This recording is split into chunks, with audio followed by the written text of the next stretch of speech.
First ಮಸಾಲೆ ಮಾಡ್ಕೊಂಡ್ಬಿಡೋಣ. ಅದಕ್ಕೆ ನಾನು ಒಂದು 8ರಿಂದ 10 ಮೆಣಸಿನ್ಕಾಯಿ ತೊಗೊಂಡಿದ್ದೀನಿ, ಶುಂಠಿ ತೊಗೊಂಡಿದ್ದೀನಿ, ಬೆಳ್ಳುಳ್ಳಿ ತೊಗೊಂಡಿದ್ದೀನಿ, ಟೊಮೆಟೊ ತೊಗೊಂಡಿದ್ದೀನಿ. ಮೆಣಸಿನ್ಕಾಯಿ ಹಾಕ್ತಾ ಇದ್ದೀನಿ, ಟೊಮೆಟೊ ಹಾಕ್ತಾ ಇದ್ದೀನಿ, ಎಲ್ಲನೂ ಹಾಕ್ತಾ ಇದ್ದೀನಿ.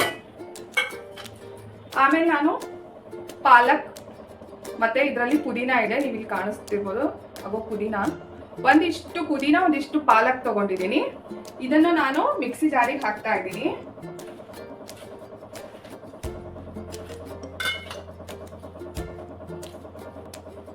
ನೋಡಿ ಈ ತರ ಮಿಕ್ಸಿ ಜಾರಲ್ಲಿ ನಾನು ಇದನ್ನ ಸಣ್ಣಗೆ ರುಬ್ಕೊಂತೀನಿ.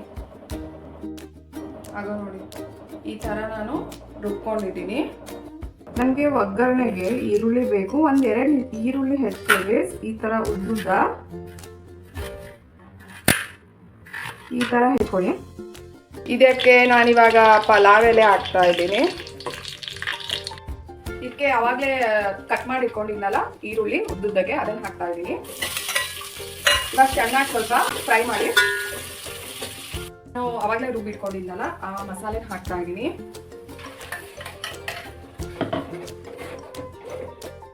ಆಗ ನೋಡಿ ಮಸಾಲೆ ಆದಮೇಲೆ ಈ ಥರ ಸ್ವಲ್ಪ ಕುದಿ ಬರಬೇಕು. ಅದು ಚೆನ್ನಾಗಿ ಎಣ್ಣೆಯಲ್ಲಿ ಫ್ರೈ ಆಗಬೇಕು. ಈ ಥರ ಎಣ್ಣೆಯಲ್ಲಿ ಸ್ವಲ್ಪ ಎಲ್ಲ ಮಸಾಲೆ ಎಲ್ಲ ಫ್ರೈ ಆಗಬೇಕು. ಈ ಥರ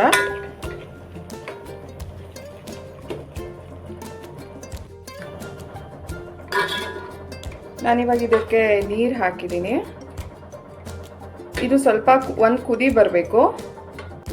ನೀರು ಕುದೀತಾ ಇದೆ. ಇವಾಗ ನಾನು ಅನ್ನ ಹಾಕ್ತಾ ಇದ್ದೀನಿ, ಅಕ್ಕಿ ಹಾಕ್ತಾ ಇದ್ದೀನಿ.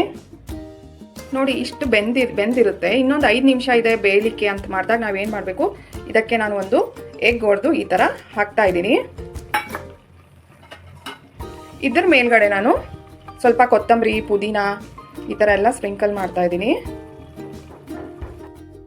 ಮೊಟ್ಟೆ ಹೊಡೆದು ಇದ್ರ ಮೇಲೆ ಹಾಕಿದ್ಮೇಲೆ ಈ ಥರ ನಾವೊಂದು ಲಿಡ್ ಕ್ಲೋಸ್ ಮಾಡಿ ಅದಕ್ಕೆ ಈ ಥರ ಏನಾದರೂ ಈ ಥರ ಸ್ವಲ್ಪ ವೇಟ್ ಇರೋದು ಏನಾದರೂ ಸ್ವಲ್ಪ ಈ ಥರ ಮೇಲ್ಗಡೆ ಇಟ್ಬಿಟ್ಟು ಸ್ವಲ್ಪ ಒಂದು 5 ನಿಮಿಷ ಆದಮೇಲೆ ನಾವು ಆಫ್ ಮಾಡೋಣ.